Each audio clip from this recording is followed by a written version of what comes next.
why has Europe struggled for so long to create deep and unified capital markets, do you think? I'm delighted once again to join you today from the Royal Borough of Windsor near London. It's a very good question. I think Europe, to make a long story short, is clinging to the old program. What do I mean to the old program? The world as it was until 3 months ago, when President Trump entered the White House for his second term, you could call that the neoliberal golden age, and it lasted 80 years. And the Europeans and the British, many of them don't want to understand that the world has changed dramatically in the past 2, 3 months. And now there is a new great game, and that new great game is pitting America against China. And the focus of the new great game is the techno-industrial military rivalry pitting Beijing against Washington. And increasingly, Europe, including the UK, is left behind. But the rule, the policy thinkers and policymakers to a large extent in Brussels, Paris, Berlin, London are clinging to the old program. So they will tell you, oh, don't worry, if we come up with more regulation, or if we come up with new regulation or better regulation, or if we reshape the structure of the law and we wave the magic wand of neoliberal free market economics, you will see in 5 years the economic growth engine of Europe will be boosted. All that is delusional. It will not work for a simple reason. It's true. So Dr. Draghi and Ursula von der Leyen, when they describe the current problem which EU faces, they have a point. There is a problem in economic growth. The growth engine is broken, and there isn't enough domestic capital. That is true. But the solution they suggest is wrong, because they're saying we just need to unify the capital market, blah, blah, blah, and make solvency or insolvency law for corporation looser, and we'll be like the Silicon Valley. It's not true. Mr. Firzli, but do you think this might go back to a cultural factor? Maybe that Europeans tend to save rather than invest in equities, maybe? Partly cultural, but more that. So it's true, there is a saving grace in some, not all, in some European countries, not all.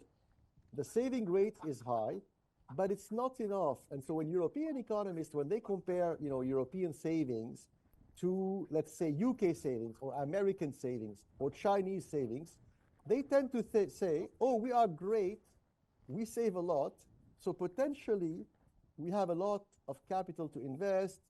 That's not true, because they're comparing apples and oranges. What's important is to view the domestic capital base, not only household savings. It's good to have high levels of household savings for the middle class and rich people in Milan, Paris, Hamburg. But if we compare apples and apples, the domestic capital base in Europe is weak. Why? Because pension funds in most European countries are relatively small.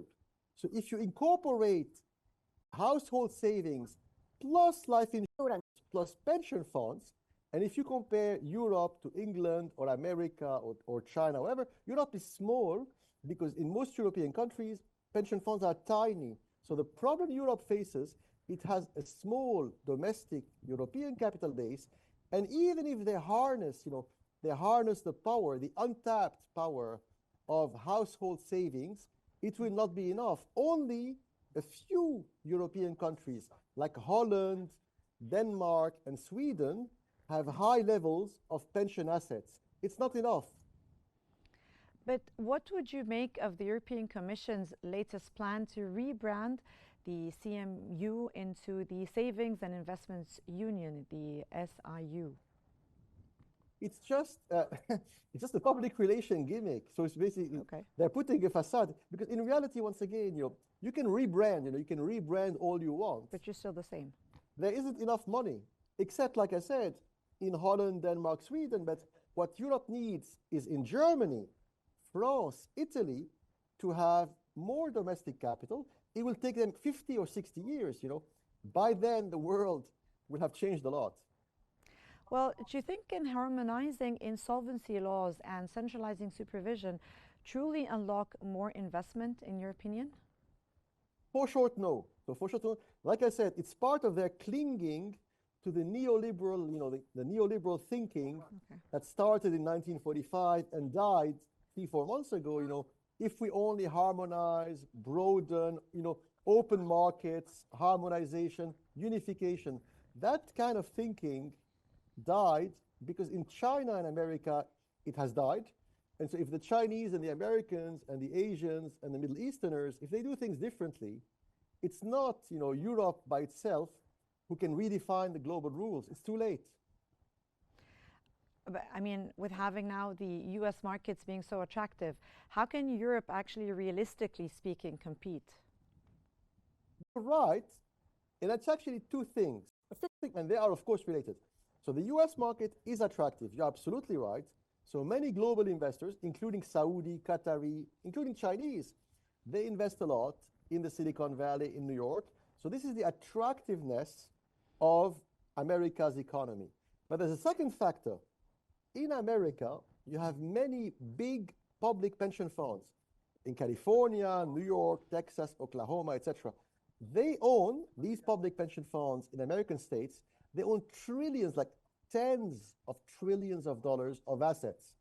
And these gigantic American pension funds, they in turn invest in high growth companies in America. That's a virtuous cycle. And the weakness of Europe, because the domestic capital base is small, because pension funds are relatively small in Germany, Italy, and France, they don't even have enough capital to invest in their own backyard. Well, do you think smaller coalitions of member states, are they a viable way to bypass maybe the broader bloc's resistance?